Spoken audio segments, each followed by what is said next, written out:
জানো তো, বাড়ির কাছে খুব কাছে একটা মেলা বসেছে। চলো তোমাদেরকেও দেখাবো মেলাটা ঘুরে, আর আমরাও দেখব। অনেক দিন ধরে এটার ব্যানার বাইরে টাঙানো ছিল। মূল আকর্ষণ হচ্ছে এই নায়াগ্রা ফলস আর তার সাথে বিগেস্ট বাটারফ্লাই পার্ক। ব্যানারে এই দুটো জিনিস দেখে মেয়ের জন্য আমরা নিজেদেরকে কিন্তু এক মুহূর্তের জন্য আটকে রাখতে পারিনি। মেলাতে অবশেষে চলেই এলাম। আর এই দেখো, নায়াগ্রা ফলস এখানে আর্টিফিশিয়ালি বানানো হয়েছে। ভীষণ কিন্তু সুন্দর লাগছিল সামনে থেকে, জলের কলকল আওয়াজ আর তার সাথে লাইট অ্যান্ড সাউন্ড। দারুণ লাগছিল, একটা অন্যরকম অনুভূতি। বাচ্চারা তো ভীষণ এনজয় করেছে। অ্যাকচুয়ালি এটা বাচ্চাদের জন্যই। তো দেখো চারিদিকটা কিন্তু ঠিক এই রকম। এবার চলো বাটারফ্লাই পার্কটাতে ঢুকে দেখি ওখানে কি কি আছে। তো দেখো, আমরা কিন্তু বাটারফ্লাই পার্কটাতে ঢুকে পড়েছি। আর এই পার্কের ভেতরে কি রয়েছে, প্রথমেই আমরা দেখতে পাচ্ছি বি। কি সুন্দর লাগছে, আর সমস্ত জিনিসগুলো এত সুন্দর করে করা। তার মধ্যে এখানে বিভিন্ন রকমের ইনসেক্ট আর প্রচণ্ড কালারফুল। বাচ্চারা তো এত ভাইব্রেন্ট, এত কালারফুল জিনিসপত্র দেখে ভীষণ ভীষণ খুশি হয়ে গেছিল। প্রত্যেকটা বাচ্চা দেখছিলাম ওখানে ভীষণ সুন্দরভাবে এগুলো কিন্তু এনজয় করছিল, দেখছিল, এক্সপ্লোর করছিল। এইটা হচ্ছে ড্রাগন ফ্লাই। দেখো ড্রাগন ফ্লাইটা দেখতেও কত সুন্দর লাগছে। বাটারফ্লাইটা দেখো ফুলের উপরে বসে আছে, ভীষণ সুন্দর লাগছে না দেখতে? দেখো প্রত্যেকটা জিনিস খুব ভালো লাগবে।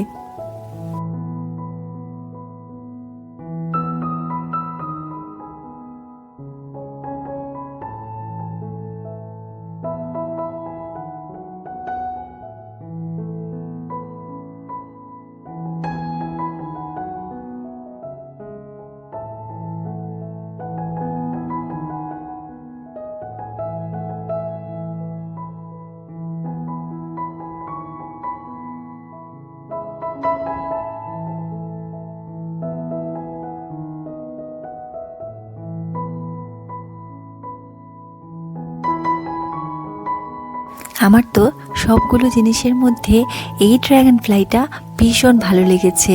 একেবারে মনে হচ্ছে জ্যান্ত জ্যান্ত। আর এটা দেখো কি ভয়ঙ্কর, এটা মনে হচ্ছে ক্রিকেট। আমি ঠিক ইনসেক্টটার নাম বলতে পারছি না, কিন্তু আমার ওটাই মনে হচ্ছিল। আর এই দেখো গ্রেস অফারটা কীরকম করছে। আমার মনে হয় এগুলো দেখে একে তো হাসছিল, তার মধ্যে থেকে মজাও পাচ্ছিল ভীষণ। ভয় তো একেবারেই পাচ্ছিল না, বরঞ্চ উল্টে খুব মজা করে এসছে।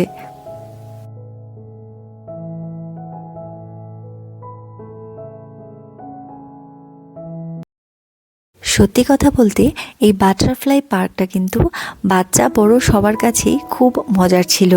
যাই হোক, ওখান থেকে বেরিয়ে আমরা পরবর্তী সেকশনে ঢুকলাম। ঢুকে দেখছি ওখানে একটার পর একটা দোকান, মানে একটার সঙ্গে আরেকটা লাগোয়া দোকান রয়েছে, এবং এক একটাতে এক এক রকমের জিনিস যেমনি মেলায় থাকে আর কি। চুড়ি, মালা, কানের, গলার সমস্ত কিছু কিন্তু ওখানে রয়েছে। বিভিন্ন রকমের ঘর সাজানোর জিনিস রয়েছে। তারপরে দৈনন্দিন জীবনে ব্যবহার হয় এমন অনেক জিনিস রয়েছে, জুতো, আংটি, পাথর, সব ধরনের জিনিস রয়েছে ওখানে। আমার যেটা সব থেকে বেশি মন কেড়েছিল সেটা হচ্ছে রাজস্থানি দু তিনটে দোকান ছিল, সেগুলোতে আচার।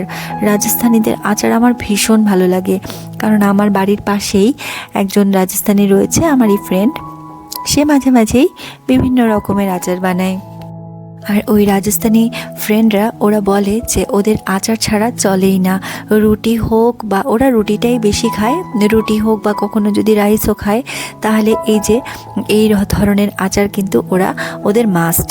তো দেখো আচার আমি কিনবো বলে চলে এসেছিলাম একটা রাজস্থানী দোকানে। ওখান থেকে আমরা আচার কিনেওছি। আমরা একটা রসুনের আর লঙ্কা আর আদা এই তিনটের মিশ্রণে একটা আচার ছিল, সেটা কিনেছি। যা ভালো ছিল খেতে, তোমরা বিশ্বাস করবে না, ভীষণ ভালো। ওটা আমরা রেখে রেখে অল্প অল্প করে বেশ অনেক দিন লাগিয়ে খেয়েছি। তারপর দেখো এখানে একটা দোকানে এসে দেখছি এখানে কেক পাওয়া যাচ্ছে, তার মধ্যে আবার আইসক্রিম, ভেতরে আইসক্রিম আর এমনি বাইরের দিকে কেক। তো তারপর সেটাই নিলাম। আর ওই দেখো দূরে রাজস্থানী দোকানটা কিন্তু দেখা যাচ্ছে, ওই দোকান থেকেই আমরা আচারটা নিয়েছি। আর কেকটাও কিন্তু বেশ ভালোই খেয়েছি। তো ওখান থেকে মেলা মোটামুটি ঘোরা হয়ে গেছে ভেতরটা। তারপরে এইবারে বাইরের দিকে বিভিন্ন রকমের রাইড রয়েছে। তো আমার মেয়ে তো অনেকটাই ছোট, ওকে বেশি বড় ধরনের রাইড তো করানো যাবে না। তো এই ধরনের রাইডগুলো ওকে জিজ্ঞাসা করছিলাম করবে কি না, কিন্তু ও বলছে না, ওর মাথা ঘুরছে এগুলো দেখেই, সেজন্য ও ঘুরবে না ওগুলো। তো আমরা বললাম ঠিক আছে চলো বাদ দাও। আর এখানে ড্যাশিং কারও রয়েছে, একটার সাথে আরেকটা ধাক্কা লাগে যে কারগুলো, যেগুলো ওই নিকো পার্কে রয়েছে কলকাতায়। তো ও বললো যে না, ওগুলোও ও চড়বে না। তো যাই হোক, ওগুলো আমরা কিছুই ওদিকে আর গেলাম না, সামনের দিকে এগিয়ে গেলাম। আমার হাজব্যান্ড বলছিল চলো পাকোড়া খাই, কী ধরনের পাকোড়া আছে সেটা দেখি, তাহলে যেটা পছন্দ হবে খাবো। তো বললাম ঠিক আছে চলো। তো এবারে যেতে যেতে দেখি একটা আন্টির দোকানে এরকম পকোড়া ভাজা হচ্ছে। হ্যাঁ, তো আমরা নিলাম। এরকম একটা পাঁপড়ের মধ্যে কীরকম মশলা, তারপরে পেঁয়াজ, এই সমস্ত দিয়ে দিচ্ছে, বেশ ভালো কিন্তু জিনিসটা। কিছুই না, এই পাঁপড়টা বড়, বেশ বড়, আর তার মধ্যেখানে মশলাগুলো দিচ্ছে। তারপর ওখান থেকে ওটা খেয়ে আমরা বেরিয়ে গোবি মাঞ্চুরিয়ান খেলাম। তারপরে আমার মেয়ে বায়না করেছে এই ড্র্যাগন ট্রেনটা চড়বে। দিয়ে ওর বাবা আমায় বলছে ঠিক আছে যাও, মেয়েকে নিয়ে ড্র্যাগন ট্রেন চড়িয়ে আসো। তো আমি বললাম যে না, আমি যাব না, তুমি যাও মেয়ের সাথে। তো ওর প্রথমে ইচ্ছে ছিল না, তারপর গেছে মেয়ের সাথে।